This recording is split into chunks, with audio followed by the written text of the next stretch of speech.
Jesus, we do thank you once again. You've given us an opportunity to come together and discuss your word, Lord. And again, we'd ask that you'd open our hearts, you would join us this morning, lead the conversation, that we might come away better equipped to serve you. For we ask it in the name of the Lord Jesus Christ. Amen. Please be seated. So you might recall that last week we had just started talking about this topic of the settlements, which I might submit is probably the most controversial and most thorny topic there is in this whole Israeli-Arab relation thing, right? And so I've kind of tried to give you a little bit of history along the way to kind of put it in context. But I would say once again, this is one of those topics that if you try to look at it without considering the spiritual aspect of it, you cannot come to the right conclusion, right? And of course, that's our view. I think that would be God's view as well. The other side would essentially tell you the same thing. We've got our own spiritual view. We don't like your spiritual view, right? And so that's kind of where the clash comes from. And it's very difficult because they both claim to worship the same God. They claim the same God gave them the land, right? Which we've shown from the scriptures where that is and is not true, right? So with that, we've wound up about here. This outfit, Gush Eminum, is one of three movements, essentially, that address this thing they call the settlements. I'm going to try to go into a little bit of detail on the settlements here today. And I'll kind of get out of sequence from the timeline we've been working on here because we need to kind of understand this from where it began up to today. But we had the 67 War, the Six-Day War, big, huge historical event in Israel. And if you remember, Israel beat back 5 other countries in 6 days, right? Because they knew, the whole world knew, these countries had advertised that they were going to attack Israel and wipe them off the face of the earth. Israel struck first and won the war, right? Which puts them in this very goofy position, right? Because they wind up having to take over this territory, occupy this territory. It's what the world calls an illegal occupation. They wind up having to occupy this territory to keep these people from shooting at them, right? And because they shot first, is a defensive thing, right? They're accused of being the aggressors or the occupiers, right? So we're going to talk about this here a little bit more today. This outfit sprang out of the Six-Day War, right? It encourages Jewish settlement of the land based on the belief that, according to the Torah, God gave it to the Jewish people. Now, this is a true statement for the territories that we're talking about here, right? Because primarily West Bank and Gaza, Golan Heights. Remember, after the Six-Day War, Israel took the Sinai Peninsula, Gaza, the West Bank, and the Golan Heights, right? As we're going to see here later on, Egypt and Jordan both made peace with Israel. And Israel had promised to give the land back if they would simply recognize their right to exist and stop shooting at them, right? So they finally arrived at those agreements with Egypt and Israel, and they were good to their word. They gave the land back, okay? Jordan and Egypt turned right around and gave Gaza and the West Bank to the Palestinians, right? So the agreement then with Jordan does not necessarily apply to the people who are living in that territory right now, although the Jordanians have been good to their word. Haven't been shooting, so, and Egypt hasn't either. So when you see the conflicts coming up, you don't see those guys on the armed side of it, right? They're staying out of that in accordance with their treaties. But politically, they certainly wouldn't mind helping out the other side, right? So I remember this statement. This is Prime Minister Ariel Sharon. We talked about last week. Kind of an interesting guy because he's held just about every position there is to hold in the government. He was a minister of everything, you know, during his, in addition to being a retired general from the Army and a hero in the 67 War, he wound up going into politics and holding just about every political post. The reason I bring that up is that he has had a big influence on just about every governmental policy that Israel has had up to 2006 when his tenure as the prime minister ended.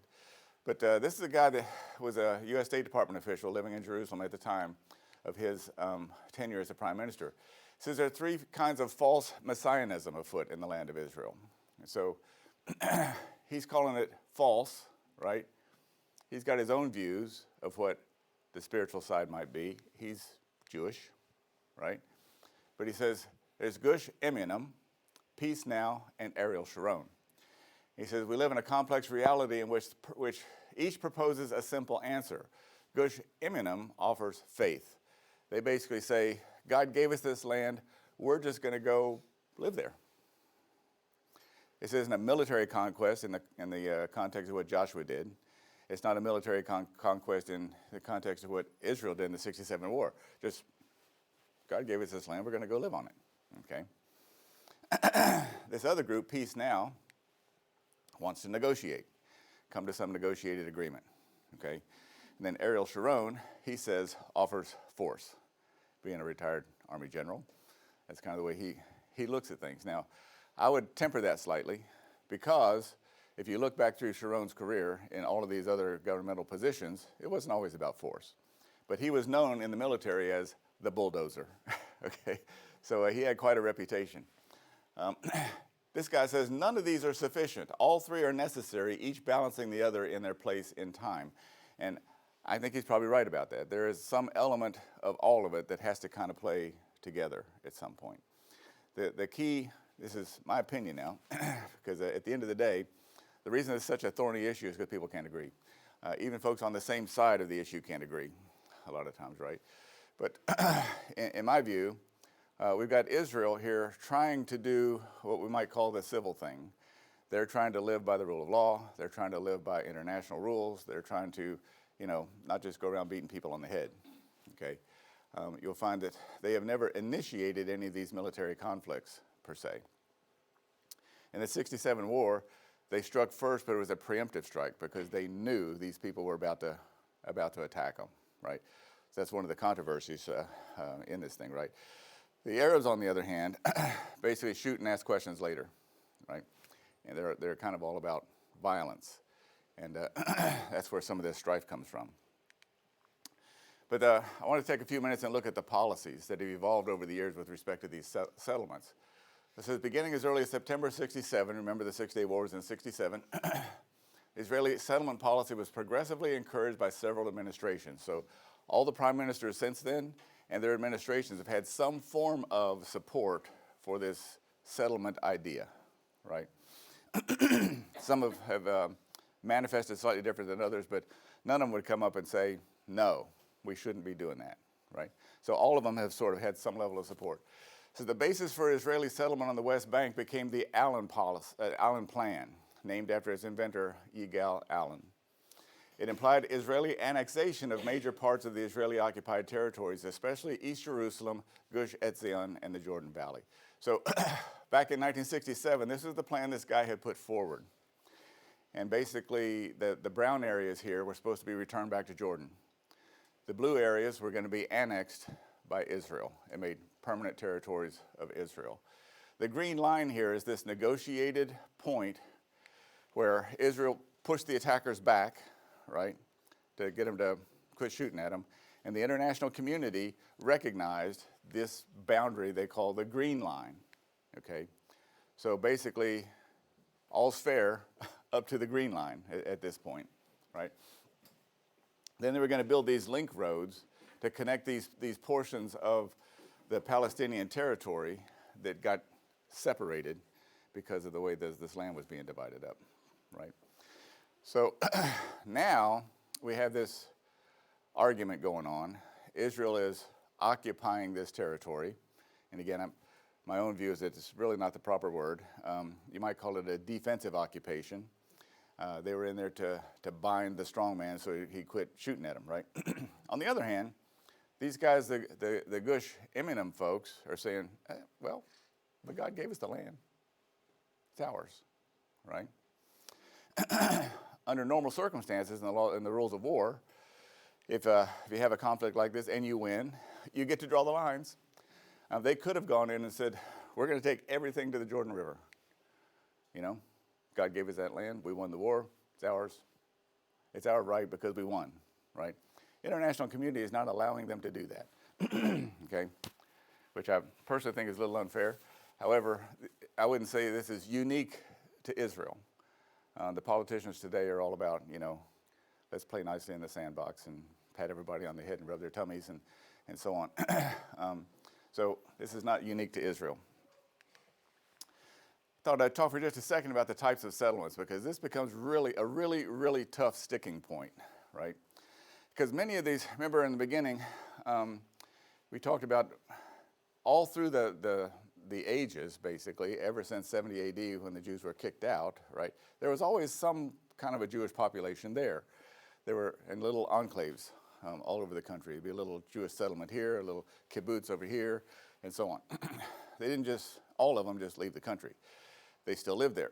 So some of these settlements began as those settlements that were already there, and they just kind of grew. Since 67, it's been 57 years now, right? So these communities became more and more established, and they kind of grew. In other cases, because it was a military administration they put in there, because there really wasn't any infrastructure like that, and they needed to make sure people were shooting at them, they would stand up a military outpost. So you'd have some soldiers in garrison somewhere, and they needed a place to live when they weren't on duty, right? So they'd stand up these outposts, right? So it could be pretty sparse. In other areas since that time, the Israeli government has funded, we'll get to it in a second, but basically indirectly funded the building of, I'm going to call towns and cities. It probably goes a little beyond this word settlement, right? It might have begun as a settlement, but they're in the business of trying to support Jewish people to go claim the land, right? What they call settlers. There's a little difficult twist from the Geneva Convention. It says basically you can't take over another country by having all your people go over there and just sort of become the population, right? And that's kind of what this looks like without the spiritual aspect. You know what I'm saying? So it starts getting really muddy from this point. But this is a kibbutz, a farming community, right? It's all centered around some little piece of ground they're growing something, and they support themselves and they sell it for their income, right? We saw some of these when we went over there to visit. This is a town called Ariel, right? It may be the biggest settlement. It probably has tens of thousands of residents, okay? And these houses were all built by the Israeli government, okay? So you got the entire gambit here from a little bitty couple of families over kind of planting themselves somewhere up to a major town, but it's had 57 years to evolve now, right? Now, as we mentioned earlier, part of this was Sharon's strategy, that he said that, God gave us the land. We're not going to go on this military conquest like Joshua style, right? But the politicians are going to try to impose their uninformed will, uninformed meaning without the spiritual aspect. They're going to impose their uninformed will upon us over the years. And we ourselves, Israeli government politicians, are going to become weak enough, we're going to give in to them, right? And so he said, if we got population centers like this that are all Jewish there, right? The Israeli government, and specifically the IDF, the army, has a duty to protect them. You can't just leave them hanging out there. So one might argue they're sort of intentionally muddying the political waters. And I would say that might kind of be true, because they can see the folly. If you've seen it so far, this pattern has sort of emerged, right? The Arabs will attack the Israelis, they'll shoot back, there'll be this conflict. UN steps up and goes, I just made a resolution. You're going to do this, and you're going to do that, right? And the two sides either agree or disagree, right? And in most cases, Israel agrees, the other side does not agree, right? So Israel's trying to comply up to a point. There's some places where they chose not to, oh, by the way. But the other side says, not only am I not going to comply, I'm going to keep shooting, right? And it becomes this big mess. So because of that, they're playing not military strength, but they're playing their political and, most importantly, economic strength to occupy these territories, right? So we'll see a little more of that here in a second. It says the Likud government of Menachem Begin from 1977 was more supportive to settlement in other parts of the West Bank by organizations like Gush Eminim and the Jewish Agency World Zionist Organization, and intensify the settlement activities. So this outfit here, the World Zionist Organization, is going to become a very key organization in this whole settlement thing. They're the ones who actually do it. They're the ones who actually create the settlements, right? It says in a government statement, Likud declared that the entire historic land of Israel is the inalienable heritage of the Jewish people, and that no part of the West Bank should be handed over to foreign rule. Okay, now we've got the international rules as described by the UN, and the spiritual religious beliefs of the Jewish people going head to head right here now, right? So this is where it starts getting really sticky. So Ariel Sharon declared in the same year that there was a plan to settle 2 million Jews in the West Bank by 2000. So see here somewhere, well, it's on another slide. This business of creating the settlements and building them was done under the authority of the Department of Agriculture for many years. Ariel Sharon was the Minister of Agriculture. He was also the Minister of Construction and Housing. He was also the Minister of Water and Energy. So he had his fingers in all this stuff along the way, right? It says the government abrogated the prohibition from purchasing occupied land by Israelis. This means they did away with it. They threw it out. They annulled this law that was in place at the time that Israelis could not buy land in those particular areas, okay? So now we got another wrinkle. So if I'm just a member of John Q. Public and I go over there and I buy a piece of land from a Palestinian, it's mine. I can live there if I want to. I can do that in Italy or Spain or wherever. If I comply with their laws for buying a piece of land, I can do that. It belongs to me, and I can live there if I want to. So there are a lot of Israelis that now started doing that, okay? So now what am I going to do? If I'm going to give all this land back to somebody else, what happens to my Israeli nationals, my Jewish nationals, who own property there, legitimately own property there? That gets a little tough. So he says, then there was this thing called the Drobels Plan, named after the guy who came up with it. It says for large-scale settlement in the West Bank, meant to prevent a Palestinian state under the pretext of security, and became the framework for its policy. Now, this little thing here is from Wikipedia. And I think we learned in COVID you can't always trust what they tell you either. But I would take issue with just the way this statement is presented. Was it meant to prevent a Palestinian state? Maybe. Yeah. They're definitely pitting the politicians against one another, right? So they wind up chasing the tail all the time. And these guys think they're coming up with some grand new scheme. And these fellas go on and do what they want to do, you know? So does it hinder that? Yeah, it probably hinders that, okay? But under the pretext of security, I would have to argue with. There was a very, very legitimate reason for security concerns in this area. They've been attacked from here time and time and time and time and time again. That's why they had their military presence there, was to bind the strong man so he quit shooting at you, right? So I wouldn't call it a pretext of security. Security kind of became the foundation for the whole discussion because they had to stand up a military administration in these territories, right? And so that's where they get really sticky because many of the countries will call it an illegal military occupation. And I wouldn't call it necessarily a military occupation in that I've got combat troops there ready to shoot everybody. They're there basically as a police force, but they also stood up a civil administration just to take care of normal, everyday, civil business, right? We'll see that in a second. It says the Drobels Plan from the World Zionist Organization was dated 1978 and named the Master Plan for the Development of Settlements in Judea and Samaria. It was written by the Jewish Agency director and former Knesset member, whoever that guy is, Drobels. The reason I bring this up is that this guy was a former Knesset member, analogous to our congressman, right? Later became the head of this World Zionist Organization, right? And so we'll see they have a direct tie to the Israeli government. It says, since 1967, government-funded settlement projects in the West Bank are implemented by the Settlement Division of the World Zionist Organization under this guy, Drobels. It says, though formerly a non-governmental organization, or NGO, it's not formally part of the government. It's funded by the Israeli government and leases lands from the civil administration to settle in the West. Now you might go, how is it that those guys get to lease this particular land, right?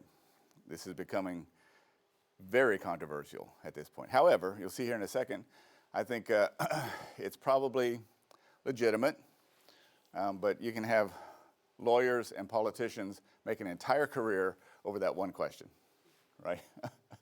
Is it really okay for this civil administration to lease this land to somebody else? It says, it is authorized to create settlements in the West Bank on lands licensed to it by the civil administration. Traditionally, this division has been under the responsibility of the Agriculture Ministry. And so it's bounced back and forth a little bit. It used to be under the Prime Minister's office, went to Ministry of Agriculture under this guy, Ariel Sharon. This is him talking to some of his governmental bubbas, right? So he was one of the big architects, if you will, of this whole settlement policy.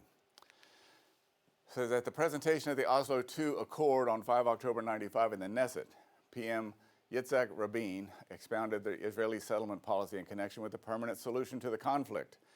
He said Israel wanted a Palestinian entity less than a state. We're going to recognize this group of people. We're not interested in giving them full statehood. Okay? Said it'll be a home to most of the Palestinian residents living in the Gaza Strip and the West Bank. It wanted to keep the settlements beyond the Green Line, including Male Adjuman, and these are some of the biggest cities. But these three are actually in East Jerusalem. So if you remember, after the '67 war, they actually captured Jerusalem, right? Reunified Jerusalem, huge big deal for the Jews. I mean, this is a historical thing, right? And all this business of swapping the land and making the treaties and stuff like that, they never agreed to give up Jerusalem, right? And in fact, that's why it was kind of a big deal, several aspects of a big deal. When Trump moved the American embassy to Jerusalem, right, it wasn't just about moving an office somewhere, right? He was essentially putting the United States Good Housekeeping seal of approval on their claim that they own Jerusalem, and thereby giving the United States tacit approval of these settlements that existed in East Jerusalem that had grown up over the last 50 years. Right? So that's why it was such a such a controversial thing. So in June 1997, the Likud government of Benjamin Netanyahu presents its Allen Plus plan. This plan holds the retention of some 60% of the West Bank, including the greater Jerusalem area, with the settlements of Gush Etzion and Malad and whatever those are, but those are in East Jerusalem. Large concentrations of settlements in the West Bank, the entire Jordan Valley, a security area, and a network of Israeli-only bypass roads. So if you remember, the Allen plan had the blue and the brown segments there where they divided everything up. He kind of adds to that a little bit. And again, these are some of the settlements that are big controversies, right? Being a country boy, you know, it's a little hard for me to look at high-rise apartments like that and call it a settlement. But that's what it is, right? That's what it's being referred to. And that's part of the rub. You know, you're putting 10,000 people in here? It's a settlement?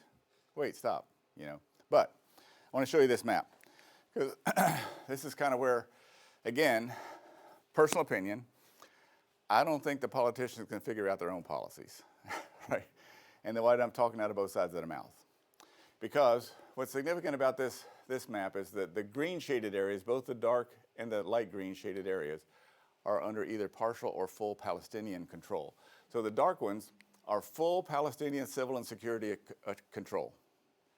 They got responsibility for everything.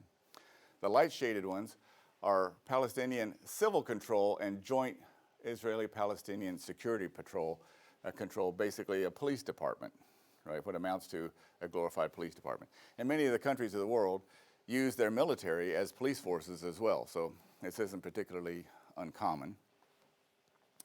And then the white areas here are areas of Israeli civil and security control. This map, without the purple dots, we'll get to those in a second. This map without the purple dots is agreed upon by the various parties under UN resolution. Okay? So, when Israel comes up and sets up a civil authority to administer civil authority in these white areas, okay, Is it okay for them to set up or to issue licenses for people to build houses there?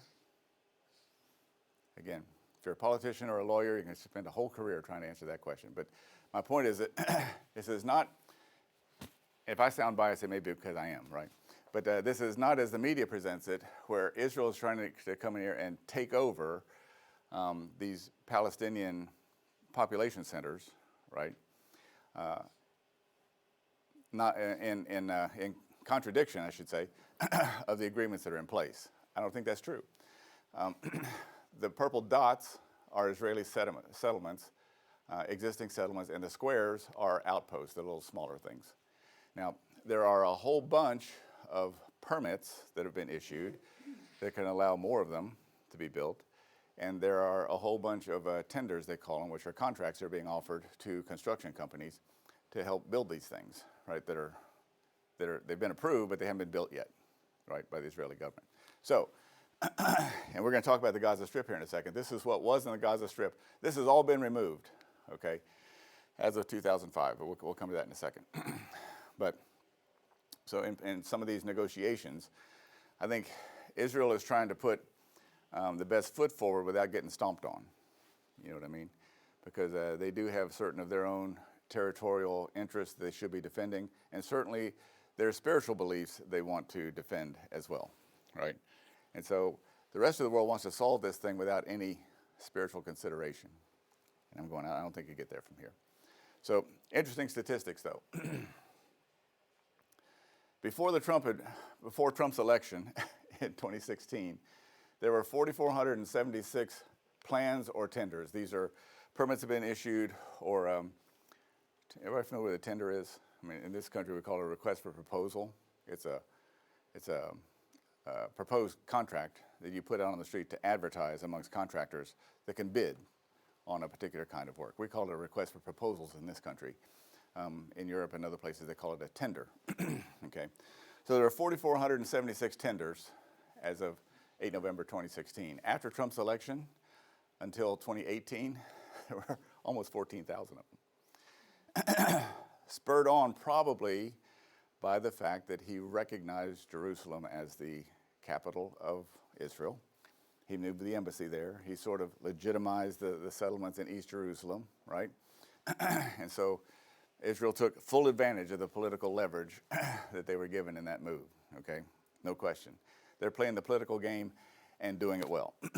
I would say that instead of doing the military confrontation, like the other side wants to do, they just want to shoot and ask questions later. Israel is bringing political and economic pressure to the game. Another interesting chart. Up to 2019, this is the growth of the settlements. Since they began in 1968 with 5 settlements and 250 people. Okay, in 57 years, this is the way it's grown. And even today, as of January 2023, there are 144 Israeli settlements in the West Bank, including 12 in the East Jerusalem. Over 100 Israeli illegal outposts, they call it again from Wikipedia. I'm not sure I call them illegal. If Israel has been given civil authority in that area, I'm not sure I call them illegal. The rest of the world wants to do that because it sets the stage for the argument, right? It says, in total, over 450 Israeli settlers live in the West Bank, excluding East Jerusalem. And when you add East Jerusalem, you got another 220,000. And there's 25,000 in the Golan Heights. Upwards of 750,000 people are already living in these areas. So when the all-wise and powerful politicians step in and say, I got the policy, I've got the idea that will solve this thing for everybody. You're going, really, do you? Yeah, so what are you going to do with all these people? 750,000 of them, right? And now, what, you're going to create another refugee crisis? Are you? You see how they're sort of turning the table? And they get the politicians arguing amongst themselves on their own policies, you know, frankly. And they go off and do their own thing. It says, Israeli settlements had previously been built within the Egyptian territory of the Sinai Peninsula and within the Palestinian territory of the Gaza Strip. However, Israel evacuated and dismantled 18 Sinai settlements following the 1979 Egypt-Israel peace agreement, and all of the 21 settlements in the Gaza Strip, along with 4 in the West Bank, in 2005 as part of the unilateral disagreement from Gaza. So if you remember from last week, after the '67 war, UN stepped in and says, we have resolved, you guys got to stop fighting, right? And you're going to do this, you're going to do that.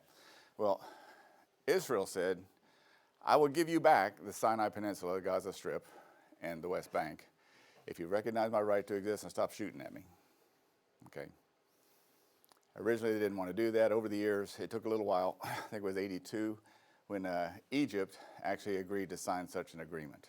Okay. And so they had a very famous peace treaty with Egypt, and Israel immediately gave back the Sinai Peninsula. Okay. And they took the settlements away. All right. Later, like I said, they made an agreement with Jordan, who was claiming Gaza and the West Bank. And they gave that territory back to Jordan because Jordan agreed not to shoot at them and give them full diplomatic relations as well. They gave that land back. Jordan turns right around and gives it to the Palestinians. Now we have a different kind of a problem, right? And so we'll get to it here in a second. But there was another big conflict, another big resolution, and Israel agreed to vacate the Gaza Strip. So my point is that as these various resolutions come along, Israel makes it pretty clear what they can support and what they can't support, and they uphold their end of the bargain. The other side does not. And this is a pattern that has emerged over the years. This is kind of an interesting one. It says the actual buildings of the Israeli settlements cover only 1% of the West Bank, but their jurisdiction and their regional councils extend about 42% of the West Bank, according to the Israel non-governmental organization B'Tselem. I'm not very good with Hebrew, so if I've said that wrong, my apologies. So the Yesha Council Chairman Danny Dayan disputes the figures and claims that the settlements only control 9.2% of the West Bank. So this whole business of who the civil authority is and where he exerts his authority, where his jurisdiction is, it's what's driving these numbers. But the interesting thing is, as far as physical land mass, right, they're on 1% of the land in the West Bank, right? So between 2001 and 2007, more than 10,000 Israeli settlement units were built, while 91 permits were issued for Palestinian construction, and 1,663 Palestinian structures were demolished in Area C. Once again, from Wikipedia, and I've challenged a little bit how they present it, right? Because there were 10,000 Israeli settlements built in that period because Israel issued the permits for them, right, in those areas where they had civil control. The Palestinians, on the other hand, had control in the other areas. They only issued 1,663, right? I'm sorry, they issued 91, and there were 1,663 that were demolished. They don't want to tell us why, but those were done under the authority of the Palestinian civil authority, right? So again, the Israelis have taken full advantage of when they have an opportunity to go make some ground, they take it, right? So, and this was all under Ariel Sharon. He was the prime minister from 2001 to 2006, okay? So, show you a little interesting tidbit for him as well. While all this is going on, in October of 1997, the Clinton State Department designates Hamas as a foreign terrorist organization. It's a big deal. They've had this label for many years, and other countries have labeled them the same. Including the UK, Israel, Australia, Japan, and European Union, all follow with their own designations of the group. Leaders of these countries have spoken out about the recent events that have unfolded in Israel. So this is a sticky wicket as well, we talked about earlier, right? Because Hamas declares themselves an organization. They're basically a splinter group from the Muslim Brotherhood. It was in Egypt for a while. And in 2006, I guess it was 2005 or 2006, they actually won the election and got elected to be the governmental outfit that controls the Gaza Strip. That became a huge sticking point even within the Palestinian Authority. Those who are by international agreement are supposed to have control. It says the US, UK, Australia, Japan, European Union, Canada, and many other countries, including Egypt, have designated Hamas as a terrorist organization because of its attacks on Israel, which included kidnapping civilians, conducting suicide bombings, and firing rocket salvos into Israeli cities. This is a joint statement that was put out by the US, UK, France, Germany, and Italy. It says, all of us recognize the legitimate aspirations of the Palestinian people. says, but make no mistake, Hamas does not represent those aspirations, and it offers nothing for the Palestinian people other than more terror and bloodshed. So it's kind of an interesting point we'll get to in a second, that they were actually elected to be put in place in 2006. There's never been another election in Gaza. Okay, and so they're now using their political authority to create a military wing that tries to eliminate Israel.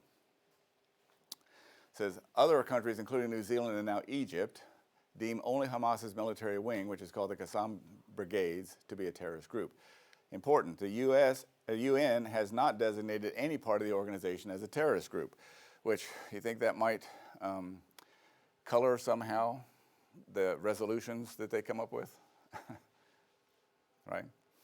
Because if they were coming up with resolutions about ISIS, let's say, I would venture to say that the result would be different.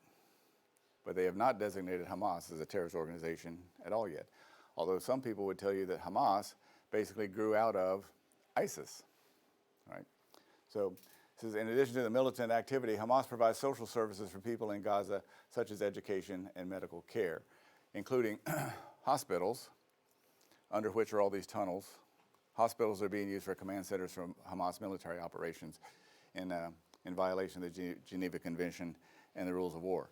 So very, very convoluted, complicated situation.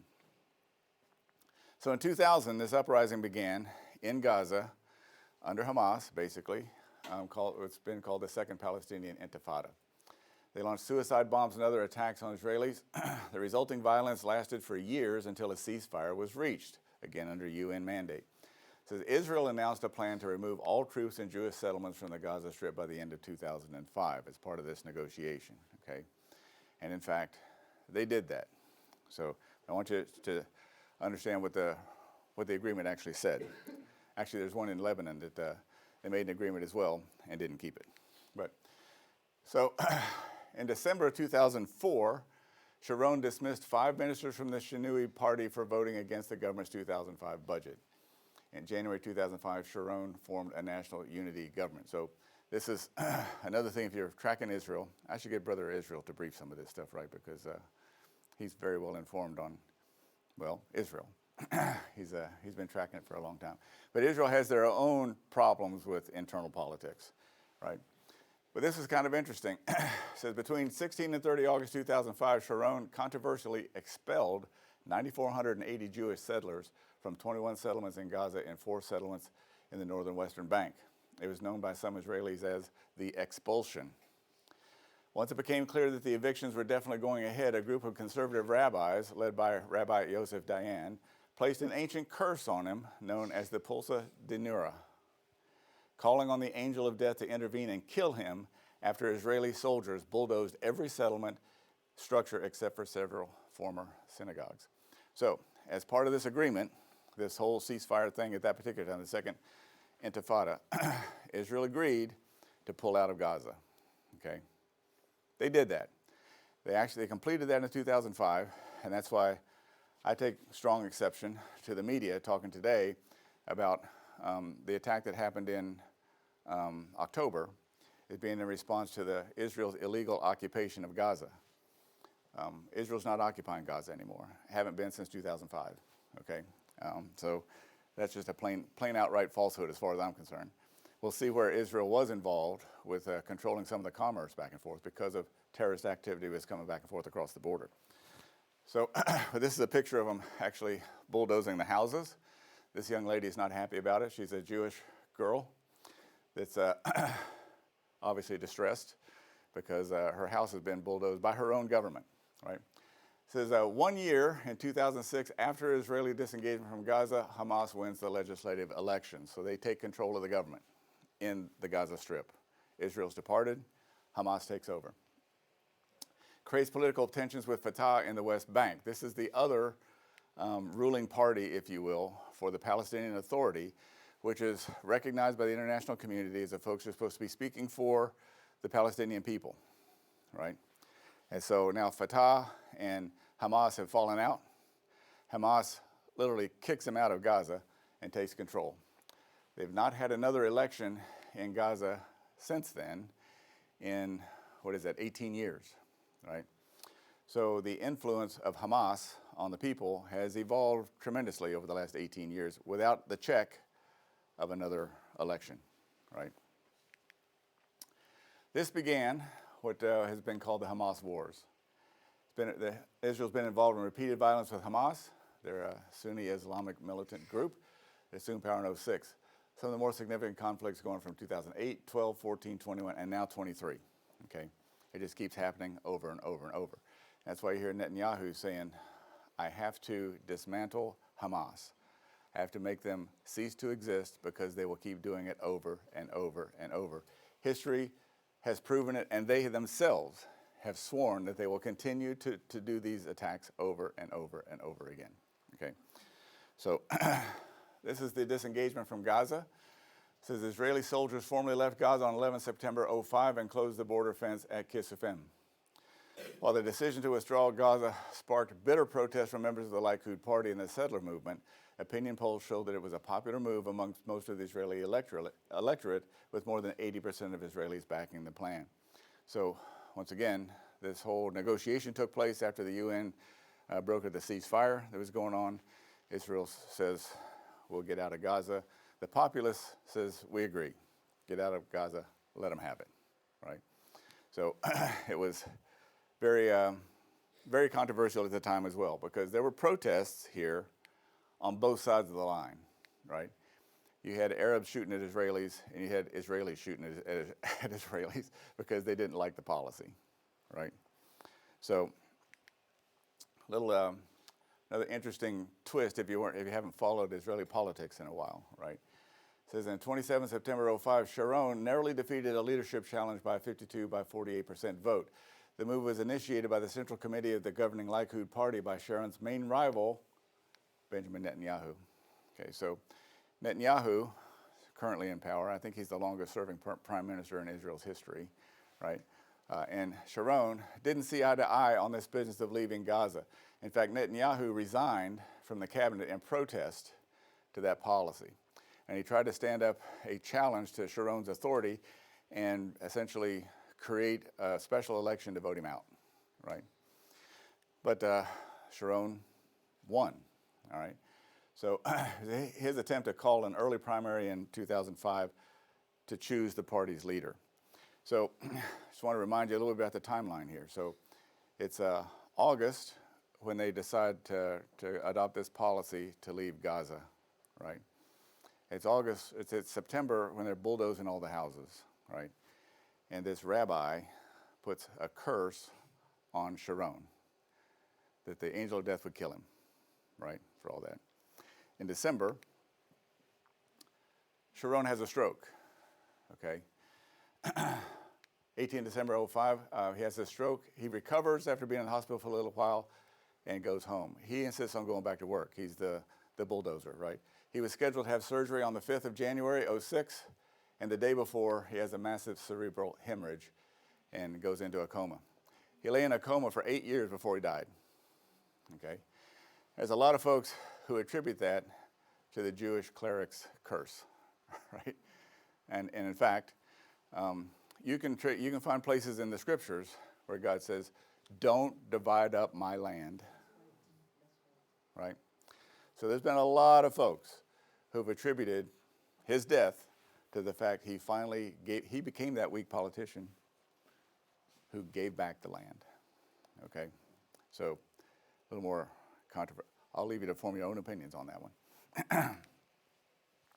In 2006, this Iran-backed terror group Hezbollah kidnaps 2 Israeli soldiers and kills an additional 8, sparking the Second Lebanon War. Hezbollah fires thousands of rockets and missiles into northern Israel, which responds with airstrikes and ground forces. Following hundreds of deaths and massive damage on both sides, hostilities come to an end, once again, with UN Security Resolution 1701. You boys stop fighting over there, right? And they come in, and the politicians come in and try to negotiate this deal. So we're out of time here. I'm going to have to leave it there. But in this one, once again, a negotiation was done, brokered by the UN. An agreement was made. Israel kept their end of the bargain. The Arabs did not. And here we are, right back again. Let's close with prayer.